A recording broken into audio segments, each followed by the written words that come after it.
Chapitre 17. Les apôtres vont sur le Golgotha. Et après. Jérusalem brûle déjà dans le soleil de midi. Une archivolte ombreuse est un rafraîchissement pour la vue éblouie par le soleil qui frappe les murs blancs des maisons et rend brûlant le sol des chemins.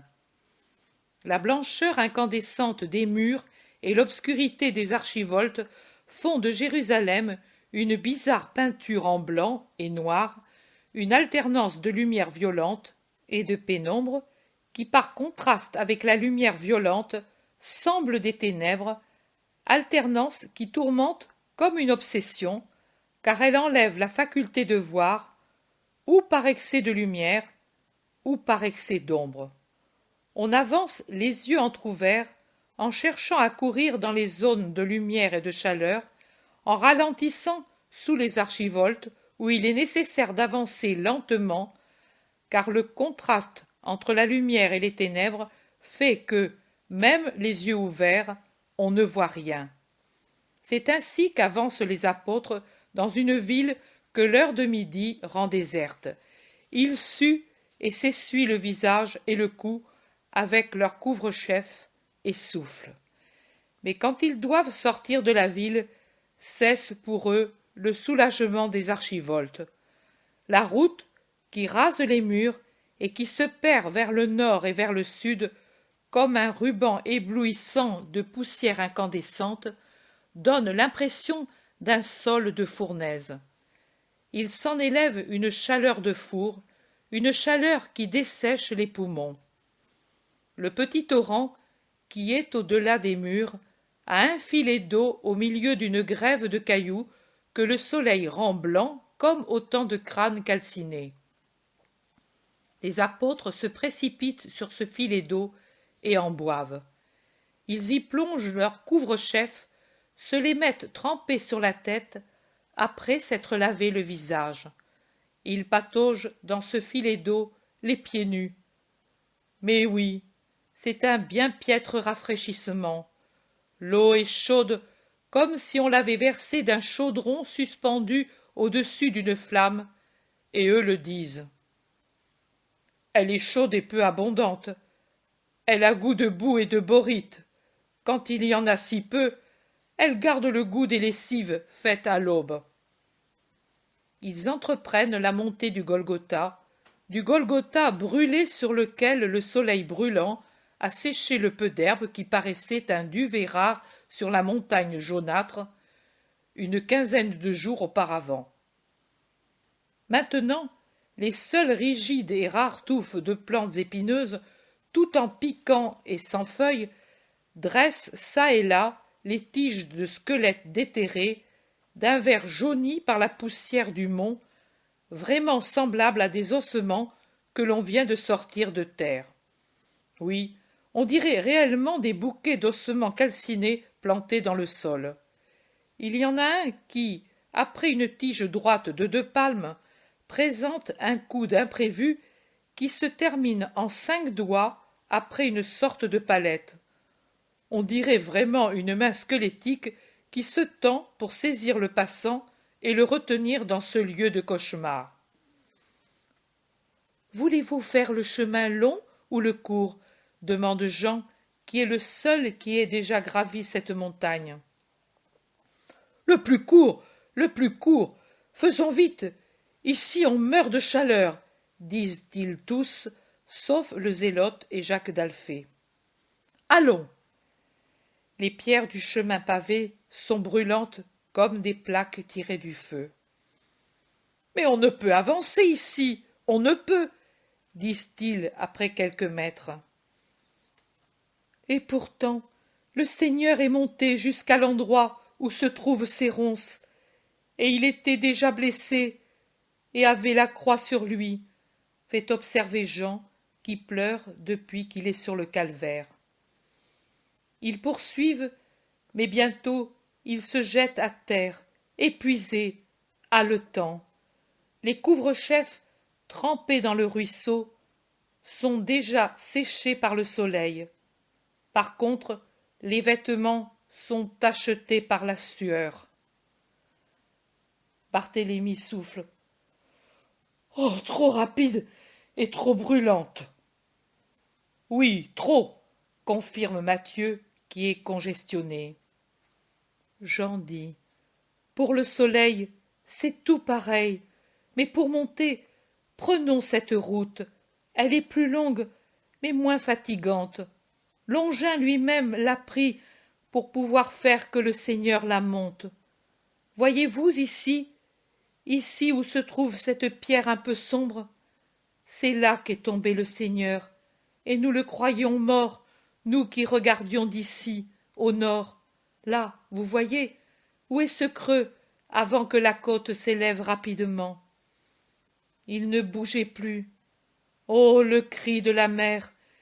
Il me résonne ici. Je ne l'oublierai jamais, ce cri. Je n'oublierai pas un seul de ces gémissements.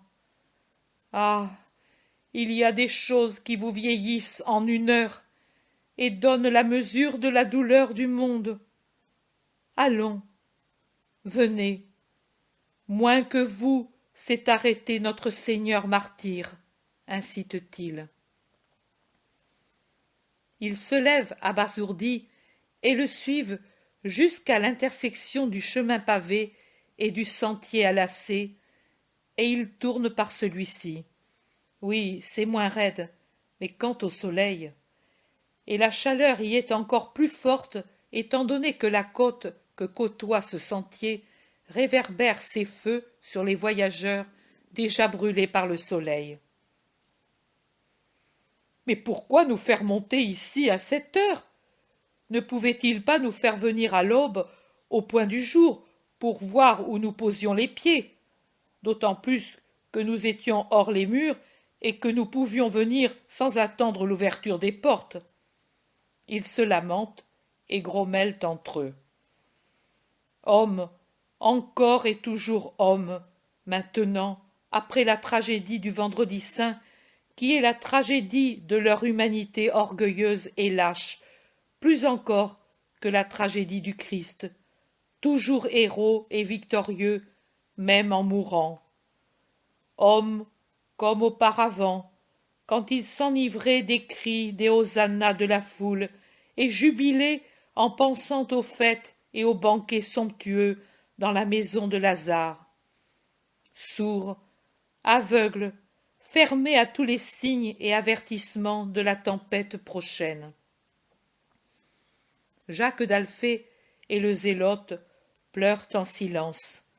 André aussi ne se lamente plus après les dernières paroles de Jean. Et maintenant encore, Jean parle, en rappelant ses souvenirs, et ce rappel est un avertissement fraternel, une exhortation à ne pas se plaindre. Il dit « C'est l'heure où lui est monté ici, et il marchait déjà depuis longtemps. Oh, je pourrais dire que depuis l'instant où il sortit du cénacle, il n'eut plus un moment de repos. Et il faisait bien chaud ce jour-là. C'était la chaleur étouffante de l'orage proche. Et lui brûlait de fièvre. Nick dit qu'elle eut l'impression de toucher du feu quand elle mit le linge sur son visage. Ce doit être par ici l'endroit où il rencontra les femmes. Nous, du côté opposé, nous n'avons pas vu la rencontre.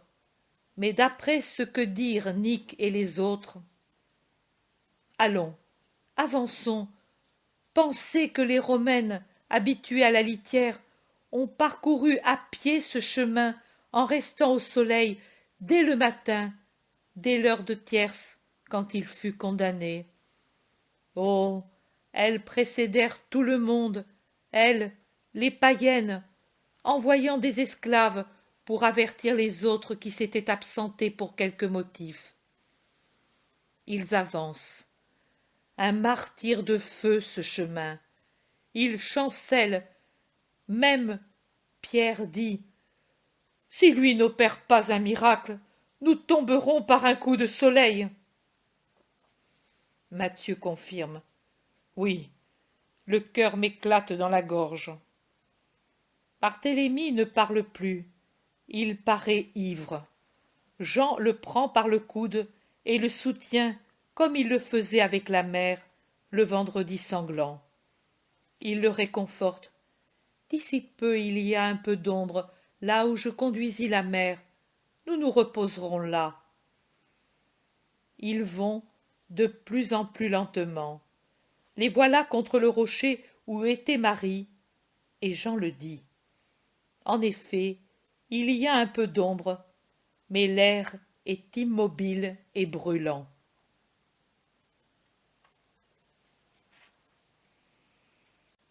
S'il y avait au moins une tige d'anis, une feuille de menthe, un brin d'herbe, j'ai la bouche qui ressemble à du parchemin mis près d'une flamme.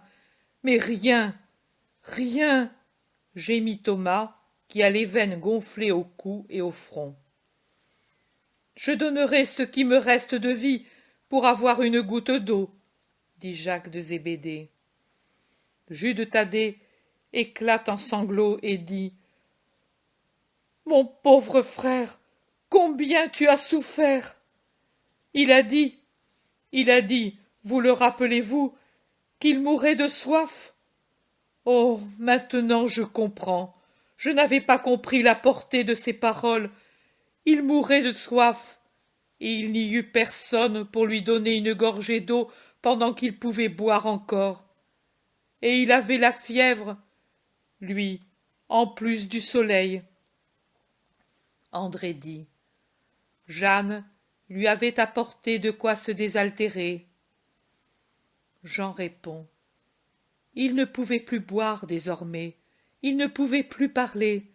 Quand il rencontra sa mère, là, à 10 pas de nous, il ne put dire que « Maman », et il ne put lui donner un baiser, même de loin, bien que Simon de Cyrène l'eût délivré de la croix. Il avait les lèvres durcies par les blessures, brûlées. Oh, je le voyais bien, au-delà du rang des légionnaires, parce que je ne suis pas passé ici. J'aurais pris sa croix s'il m'avait laissé passer. Mais il craignait pour moi, et à cause de la foule qui voulait nous lapider. Il ne pouvait pas parler, pas boire, pas donner un baiser. Il ne pouvait quasi plus regarder avec ses yeux douloureux à travers les croûtes de sang qui descendaient de son front. Son vêtement était déchiré aux genoux, qu'on voyait ouverts, sanglants.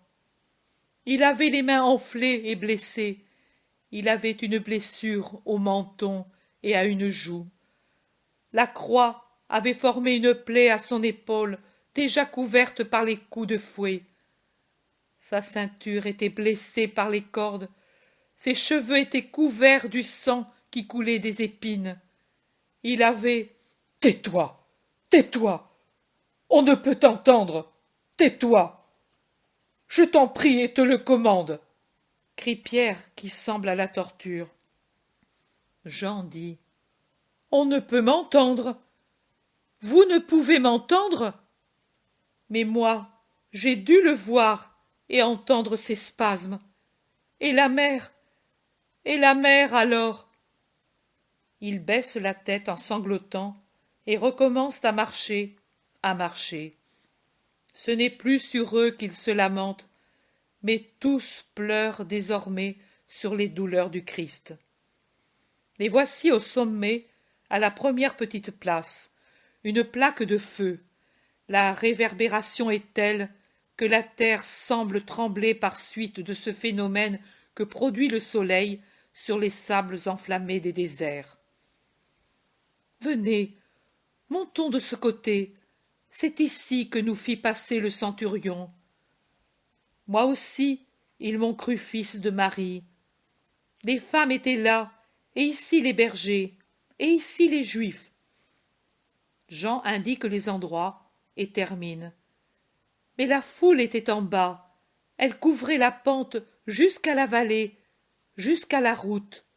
Elle était sur les murs, elle était sur les terrasses près des murs, elle était aussi loin qu'on pouvait voir. J'ai vu cela quand le soleil commença à se voiler. Auparavant, c'était comme à présent, et je ne pouvais voir. En effet, Jérusalem semble un mirage qui tremble là-bas. L'excès de lumière la voile à qui veut la voir, et Jean dit. À d'autres heures, Marie de Lazare l'a dit, mais je ne savais pas quand ni pourquoi elle y était venue. On voit les restes noirs des maisons incendiées par la foudre, les maisons des plus coupables, d'un grand nombre, du moins parmi eux. Voici, ici. Jean compte ses pas, reconstitue la scène.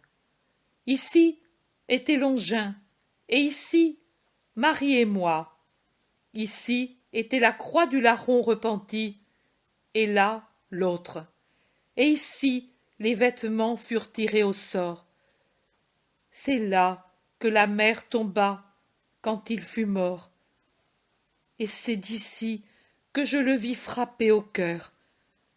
Jean devient pâle comme un mort, car sa croix était ici. Et il s'agenouille sur le sol pour adorer, le visage dans la terre visiblement creusé sur l'emplacement sanglant, le long de l'ombre du bras transversal de la croix et autour de son tronc vertical. Elle doit avoir fait un dur travail, Marie-Madeleine, pour creuser ainsi tant de terre, et sur une profondeur d'au moins une bonne palme, dans une terre si dure, mêlée à des pierres et des débris qui en font une sorte de croûte compacte. Ils se jettent tous par terre pour baiser cette poussière que maintenant baignent leurs larmes. Mais Jean se lève le premier et affectueusement, impitoyable, évoque tous les épisodes. Il ne sent plus le soleil. Personne ne le sent plus. Il parle du moment où Jésus repoussa le vin à la myrrhe, du moment où il se dévêtit et se ceignit du voile maternel, du moment où il apparut si durement flagellé et blessé, du moment où il s'étendit sur la croix et cria au premier clou, et puis cessa pour que sa mère ne souffrît pas trop, du moment où ils lui déchirèrent le poignet et déboîtèrent le bras pour le tirer jusqu'au trou fait à l'avance, et du moment où, lui étant entièrement cloué, la croix fut retournée pour river les clous, et dont le poids reposa sur le martyr dont on entendit le halètement, et où la croix fut retournée et relevée pour la traîner et la laisser retomber dans le trou, et y fut calée, et où le corps, en tombant, déchira les mains, et où la couronne, en se déplaçant, déchira la tête, et les paroles au Père des cieux, les paroles qui demandèrent pardon pour ceux qui le crucifiaient, et qui pardonnèrent au larron repenti, et les paroles à la mère et à Jean, et l'arrivée de Joseph et Nicodème, si ouvertement héros quand ils défiaient tout un monde, et le courage de Marie-Madeleine, et le cri d'angoisse au père qui l'avait abandonné, et la soif, et le vinaigre avec le fiel, et la dernière agonie, et le faible appel à la maman, et les paroles de celle-ci, avec son âme déjà au seuil de la vie à cause du tourment, et la résignation, et l'abandon à Dieu, et, horrible, la dernière convulsion, et le cri qui fit trembler le monde, et le cri de Marie quand elle le vit mort. « Tais-toi, tais-toi, tais-toi » crie Pierre, et il semble, lui, transpercé par la lance. Les autres aussi le prient. « Tais-toi, tais-toi » Je n'ai plus rien à dire. Le sacrifice était fini. La sépulture, notre déchirement et non le sien, et qui n'a de valeur que dans la douleur de la mère. Notre déchirement mérite-t-il de la compassion? Donnons-la à lui, au lieu de demander pitié pour nous. Nous avons trop et toujours fui la douleur, les fatigues, les abandons, en laissant tout cela à lui seul. En vérité, nous avons été des disciples indignes qui l'avons aimé pour la joie d'être aimés, pour l'orgueil d'être des grands dans son royaume, mais qui n'avons pas su l'aimer dans la douleur. Maintenant non plus. Ici, nous devons jurer. Et c'est ici un autel, et il est élevé en face du ciel et de la terre. Jurer qu'il n'en sera plus ainsi. Maintenant, c'est pour lui la joie, pour nous la croix. Jurons-le. C'est ainsi seulement que nous donnerons la paix à nos âmes. Ici est mort Jésus de Nazareth, le Messie, le Seigneur, pour être le Sauveur et le Rédempteur. Qu'ici meure l'homme que nous sommes, et que ressuscite le vrai disciple. Levez-vous. Jurons sur le nom saint de Jésus-Christ que nous voulons embrasser sa doctrine jusqu'à savoir mourir pour la rédemption du monde.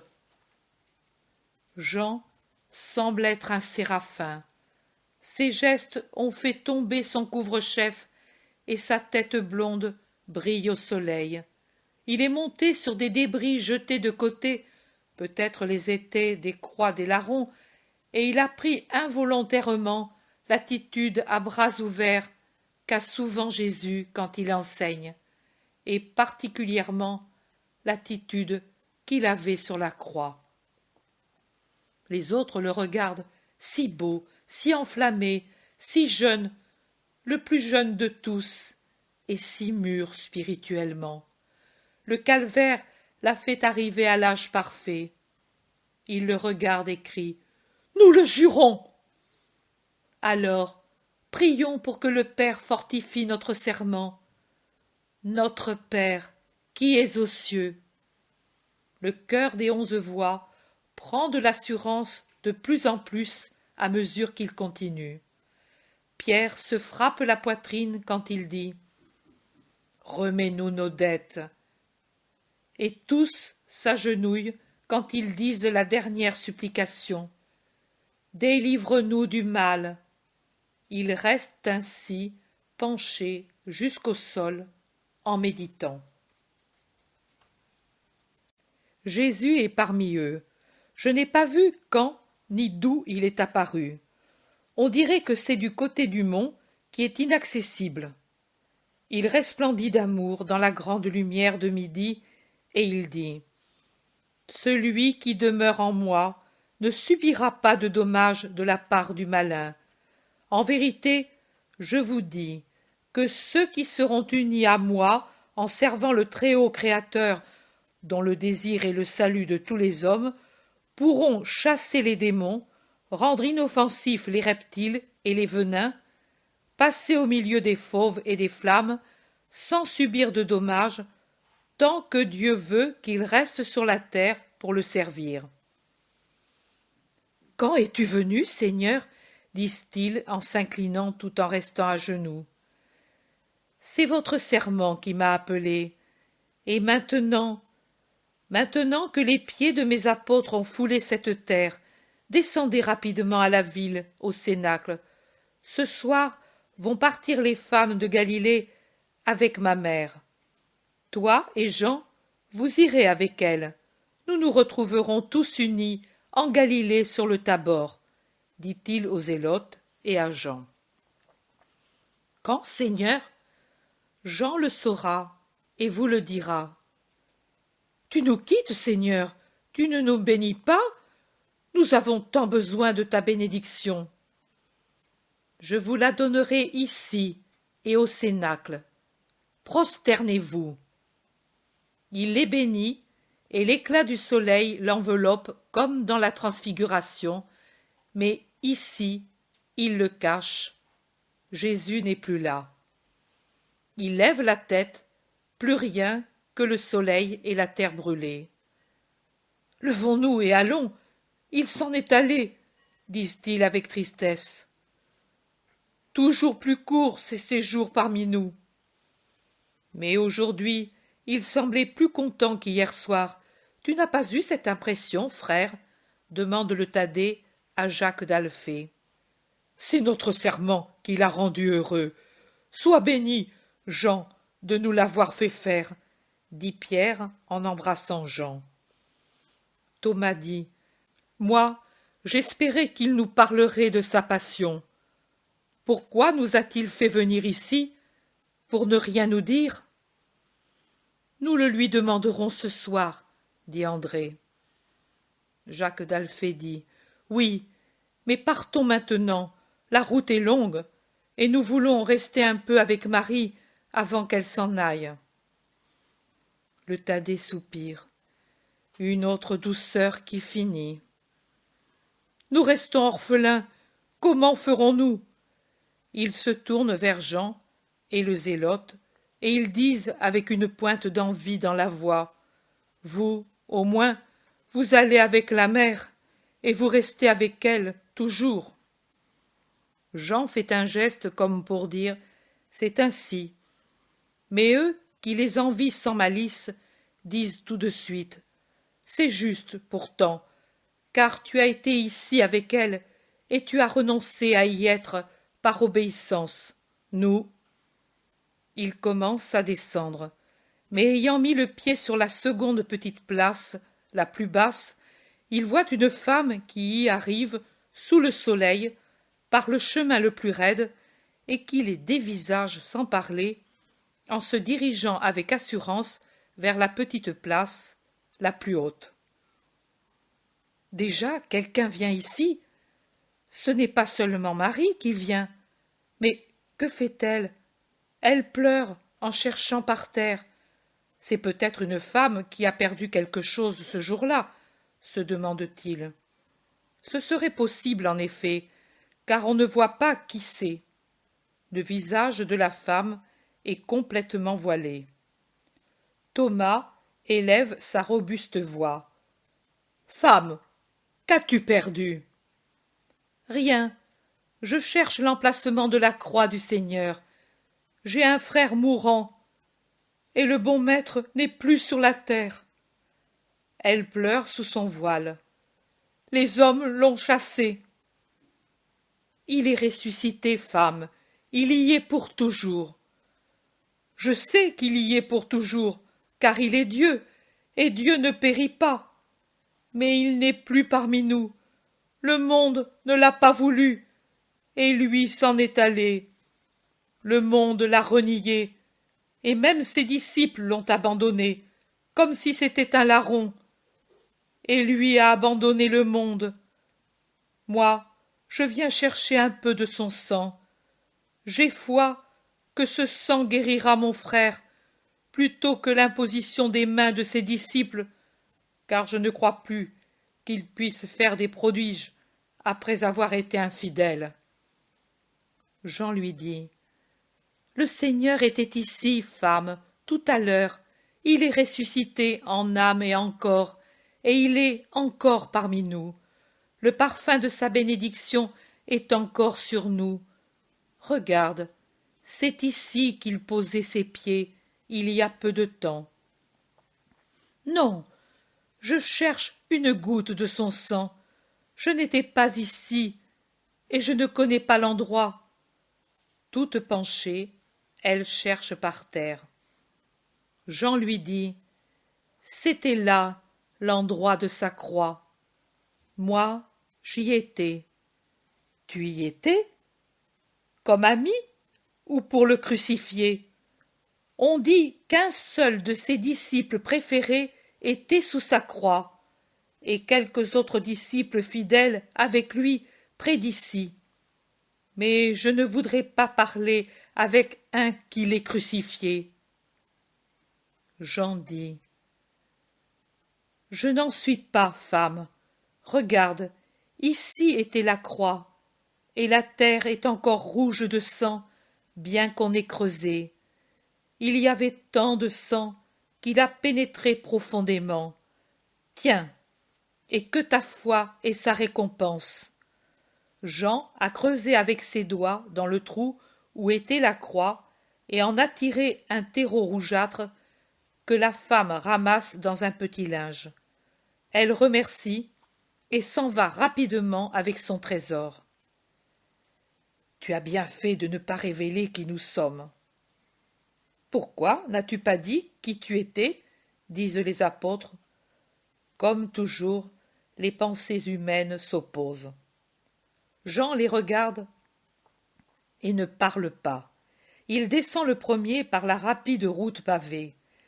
S'il est plus facile de descendre que de monter, le soleil est encore féroce, et quand ils sont en bas, au pied du Golgotha, ils sont vraiment assoiffés. Mais il y a des brebis dans le ruisseau, et des bergers avec elles, sortis certainement de quelque étable voisine pour mener paître les brebis avant le soir. L'eau est trouble, imbuvable. La soif est telle que Barthélemy s'adresse à un berger en disant « As-tu une gorgée d'eau dans ta gourde ?» L'homme les regarde avec sévérité et se tait. « Un peu de lait, alors. Les mamelles de tes bêtes sont gonflées. Nous paierons. Nous aurions voulu du liquide frais, mais il nous suffit de boire. » Je n'ai pas d'eau ni de lait pour ceux qui ont abandonné leur maître. Je vous reconnais, savez-vous. Je vous ai vu et écouté à Bethsur un jour. Toi, justement, toi qui demandes. Mais je ne vous ai pas vu quand on descendit l'homme tué. Il n'y avait que lui. Il n'y a pas eu d'eau pour lui, m'ont dit ceux qui étaient sur le mont. Et pour vous non plus, il n'y a pas d'eau. Il siffle son chien, rassemble les brebis et va vers le nord où commencent des collines couvertes d'oliviers et herbeuses. Les apôtres, accablés, franchissent le pont et entrent dans la ville. Ils marchent en rasant les murs, le couvre-chef très bas sur les yeux, un peu courbé, car maintenant les rues se raniment après qu'est passée la grande chaleur des premières heures de l'après-midi. Mais il faut traverser toute la ville avant d'arriver à la maison du Cénacle, et il y a trop de gens qui connaissent les apôtres pour que leur passage puisse se faire sans incident. Et il arrive bientôt qu'un éclat de rire cinglant les rejoint pendant qu'un scribe, je croyais vraiment que je n'en verrais plus, et j'en étais heureuse, crie aux gens qui sont nombreux dans cet étroit carrefour où clapotent les eaux d'une fontaine « Les voici, regardez-les, voici les restes de l'armée du grand roi, les preux lâches, les disciples du séducteur, mépris et dérision pour eux, et la compassion qu'on a pour les fous. » C'est le commencement d'une rafale de moqueries. Certains crient « Où étiez-vous pendant que lui souffrait ?» D'autres « Sont-ils persuadés maintenant que c'était un faux prophète ?» Et d'autres « C'est en vain que vous l'avez enlevé et caché. L'idée est éteinte, le Nazaréen est mort, le Galiléen a été foudroyé par Yahvé, et vous avec lui. » Quelqu'un, avec une fausse pitié, « Mais laissez-les tranquilles, ils s'en sont aperçus et s'en sont repentis, trop tard, mais toujours à temps, pour fuir au bon moment. » D'autres haranguent le menu peuple, en plus grande partie composé de femmes portées à prendre parti pour les apôtres, en disant « Vous, qui doutez encore de notre justice, que vous éclaire la conduite des plus fidèles partisans du Nazaréen. Si lui avait été Dieu, il les aurait fortifiés. Si eux l'avaient reconnu pour le vrai Messie, ils ne se seraient pas enfuis, pensant qu'une force humaine ne pouvait triompher du Christ. Au contraire, lui est mort en présence du peuple, et c'est en vain qu'ils ont enlevé le cadavre après avoir assailli les gardes qui s'étaient endormis. Demandez-le aux gardes s'il n'en a pas été ainsi. Il est mort, et ses gens sont dispersés, et il est grand aux yeux du Très-Haut celui qui libère Jérusalem de ses derniers vestiges. Anathème sur les partisans du Nazaréen. La main aux pierres, ô peuple saint, et qu'on lapide ceux-ci hors des murs. C'est trop pour le courage encore mal affermi des apôtres. Ils se sont déjà un peu retirés du côté des murs pour ne pas fomenter le soulèvement par un défi imprudent aux accusateurs. Mais maintenant, plus que la prudence, c'est la peur qui prend le dessus, et ils tournent le dos en se sauvant par la fuite dans la direction de la porte. Jacques d'Alphée et Jacques de Zébédée, avec Jean, Pierre et le Zélote, plus calmes et plus maîtres d'eux-mêmes que les autres, suivent leurs compagnons sans courir, et quelques pierres les rejoignent avant qu'ils ne sortent par la porte, et surtout les frappent beaucoup d'ordures. Les gardes qui sortent de leur poste empêchent la poursuite au-delà des murs, mais les apôtres courent, et se réfugient dans la pommeraie de Joseph, là où était le tombeau. L'endroit est tranquille, silencieux, la lumière est douce sous les arbres qui en ces jours ont poussé un feuillage encore rare, mais dont la couleur émeraude forme un voile de couleur agréable sous les troncs robustes. Ils se jettent par terre pour se faire passer leur grand battement de cœur. Au fond du jardin, un homme pioche et bute des légumes, aidé par un jeune garçon, et il ne s'aperçoit pas de la présence des apôtres qui se sont cachés derrière une haie.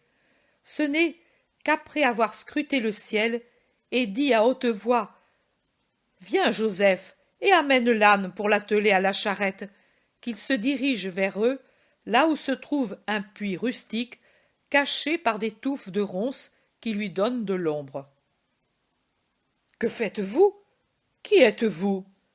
Que cherchez-vous dans le jardin de Joseph d'Arimathie ? Et toi, sot, pourquoi laisses-tu ouverte la grille que Joseph veut fermer maintenant qu'il l'a mise ici ? Ne sais-tu pas qu'il ne veut personne ici où fut déposé le Seigneur ? Je dis la vérité en affirmant que, dans la peine d'assister à la déposition de Jésus et dans la stupeur de la résurrection, je n'avais jamais remarqué si le jardin au-delà d'une muraille verte de buis et de ronces avait ou non une grille, mais je pense en effet qu'elle a été mise depuis peu, car elle est tout à fait neuve, et elle est soutenue par 2 pylônes carrés dont l'enduit ne semble pas vieux. Joseph aussi, comme Lazare, a mis des fermetures aux endroits sanctifiés par Jésus. Jean se lève de terre en même temps que le Zélote et que Jacques d'Alphée, et dit sans peur « Nous sommes les apôtres du Seigneur, moi, Jean, celui-ci, Simon, ami de Joseph, et cet autre, Jacques, frère du Seigneur. Le Seigneur nous avait appelés au Golgotha, et nous y sommes allés. Il nous a donné l'ordre d'aller à la maison où se trouve la mère, et la foule nous a poursuivis. Nous sommes entrés ici, en attendant le soir. Mais tu es blessé, et toi aussi. Et toi, venez que je vous soigne. Vous avez soif, vous êtes essoufflé. Toi, dépêche-toi de puiser. La première eau est pure, mais ensuite les seaux la rendent boueuse. Donne-leur à boire, et puis lave de ces laitues fraîches et verse sur elles de l'huile que nous avons pour enduire les greffes. Je n'ai pas autre chose à vous donner. Je n'ai pas de maison ici. Mais si vous attendez, je vous emmènerai avec moi. Non, non, nous devons aller trouver le Seigneur. Que Dieu te récompense. » Ils boivent et se laissent soigner. Ils sont tous blessés à la tête. Les Juifs visent bien. Toi, va sur la route et regarde, sans attirer l'attention, s'il n'y a pas quelque espion, commande le jardinier au garçon. Personne, père, la route est déserte, dit-il en revenant. Va jeter un coup d'œil vers la porte, et reviens vite.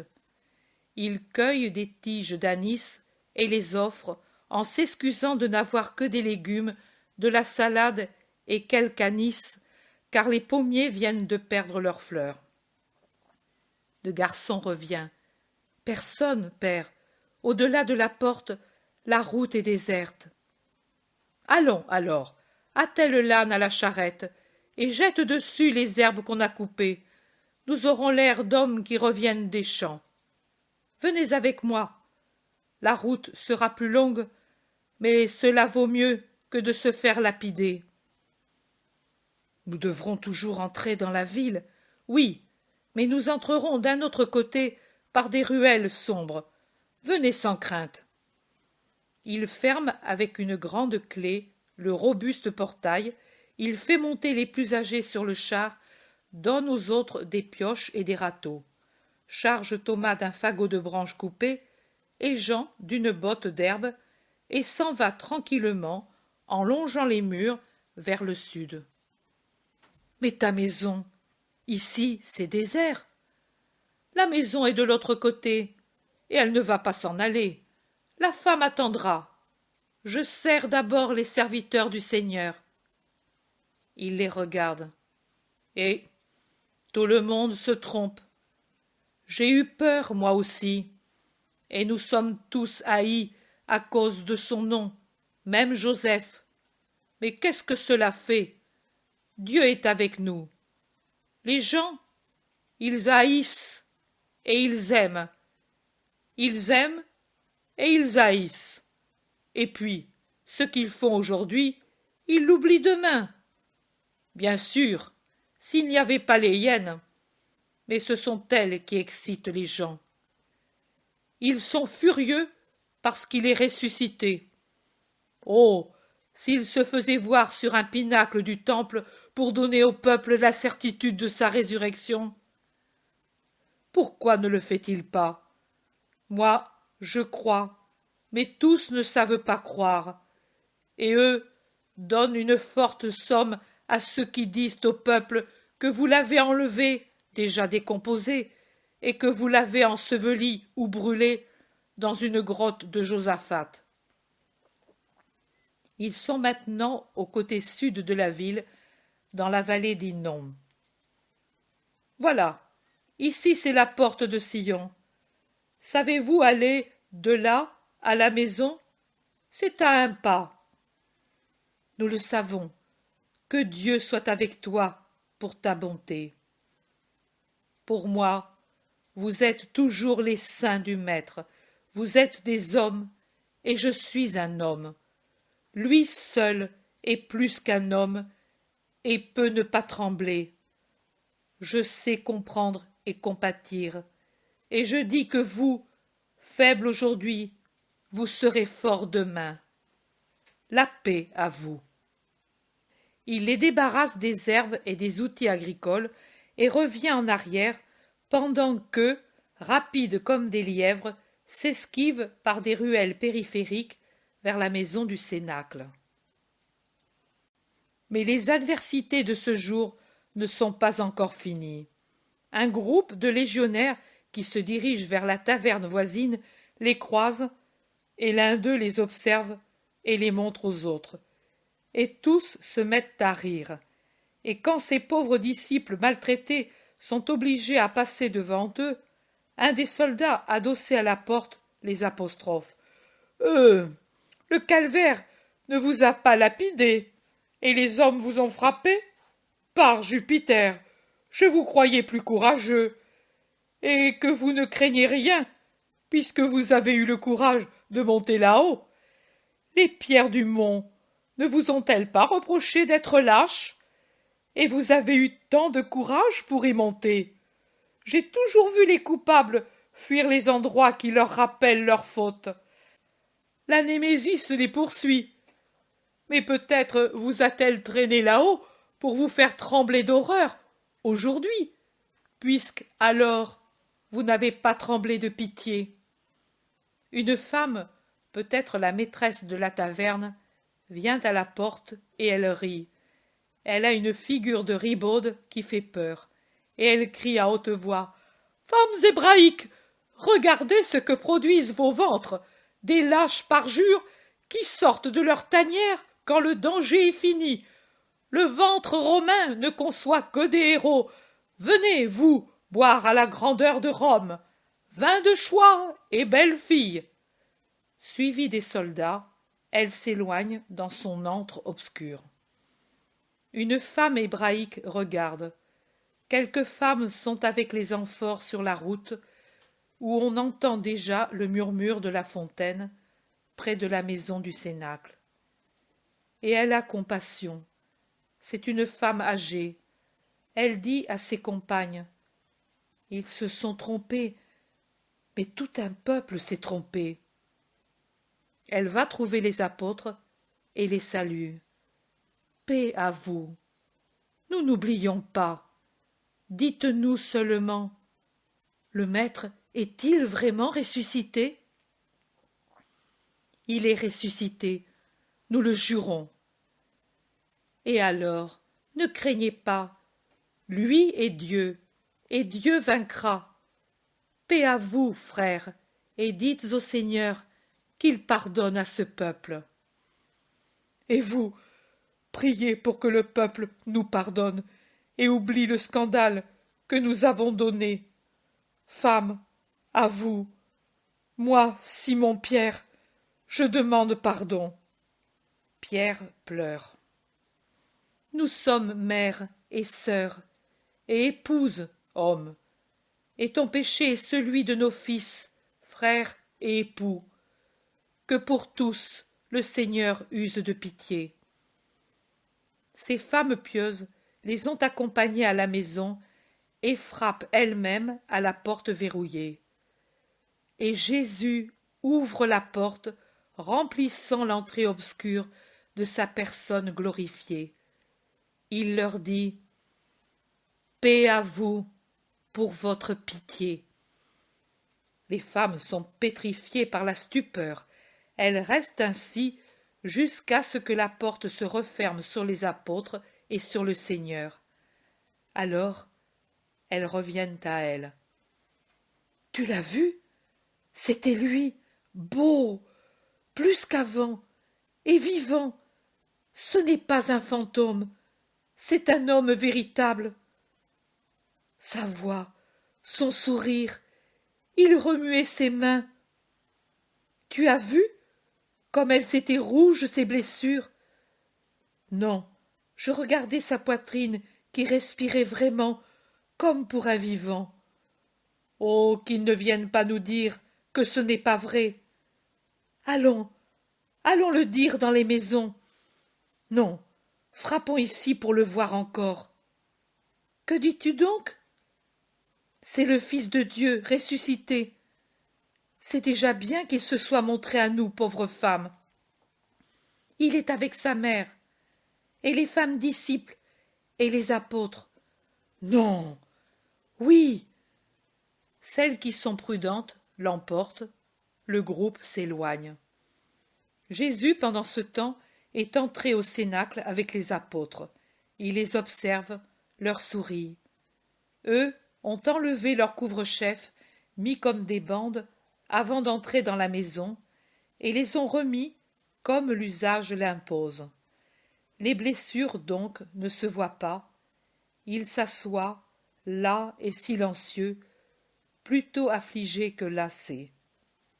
« Vous avez tardé, » leur dit doucement Jésus. Silence. « Vous ne me dites rien? Parlez. Je suis toujours Jésus. Votre courage d'aujourd'hui est-il déjà tombé? »« Oh, Maître, Seigneur !» crie Pierre en tombant à genoux aux pieds de Jésus. « Notre courage n'est pas tombé, mais nous sommes anéantis en constatant le tort que nous avons fait à ta foi. Nous sommes écrasés. » L'orgueil meurt, l'humilité naît, la connaissance se lève, l'amour augmente. Ne craignez pas, c'est maintenant que vous devenez des apôtres. C'est cela que je voulais. Mais nous ne pourrons plus rien faire, Le peuple, et il a raison, nous tourne en dérision. Nous avons détruit ton œuvre, détruit ton Église. Tous sont angoissés, ils crient, font des gestes. Jésus est d'un calme solennel. Il dit, en appuyant ses paroles par le geste, « Paix, paix. L'enfer lui-même ne détruira pas mon Église. Ce n'est pas parce qu'une pierre vacillera, n'étant pas encore bien fixée, que l'édifice périra. Paix, paix, vous travaillerez, eh bien vous travaillerez maintenant que vous vous connaissez humblement pour ce que vous êtes, car maintenant vous êtes sage, d'une grande sagesse, celle de savoir que tout acte a des répercussions très étendues, parfois ineffaçables, et que celui qui est haut placé, rappelez-vous ce que j'ai dit de la lumière qui doit être placée dans un endroit élevé pour qu'on la voie, mais qui justement doit avoir une flamme pure parce que tout le monde la voit, et que celui qui est haut placé a, plus que celui qui ne l'est pas, le devoir d'être parfait. Vous voyez, mes fils, ce qui passe inaperçu ou paraît excusable si c'est fait par un fidèle, ne passe pas inobservé, et le jugement du peuple est sévère si c'est fait par un prêtre. Mais votre avenir effacera votre passé.